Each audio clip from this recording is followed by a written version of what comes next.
මේ සිංහල ජාතිය විශේෂ වෙන්නේ සිංහල මිනිස්සු බුද්ධහම ලංකාවට එන්නත් කලින් අපි විශේෂ මනුෂ්‍ය ජාතියක්. මේ ආසියාවේ අනිත් රටවල් වල සත්‍ය හොයාගෙන යන ඒ වගේම මේ රටෙත් සත්‍ය හොයාගෙන ගියපු ඍෂිවරු වෛද්‍යවරු තාක්ෂණයේ තිබුණ අහසින් පවා යන්න පුළුවන් විශේෂ ජල ප්‍රවාහන ක්‍රම හදන්න, ගල් වලින් ප්‍රතිමා හදන්න, ඒවා ලොකු තාක්ෂණ තිබිච්ච රටවල් මේවා. ඒ බුදුහමත් එක්ක ආපු ඒවා නෙවෙයි.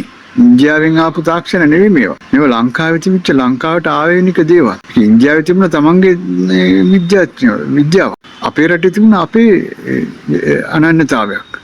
ඒ සිංහල මිනිස්සු විශේෂ නිසා තමයි බුදුහාමුදුරු තුන්වරක් ලංකාවට වැඩි. සිංහල භාෂාව විශේෂ භාෂාවක්. අපිට වෙනම අක්ෂර තියෙනවා. අපි ආර්ය භාෂාවක්. මේ ද්‍රවිඩ භාෂාව වගේ නෙමෙයි.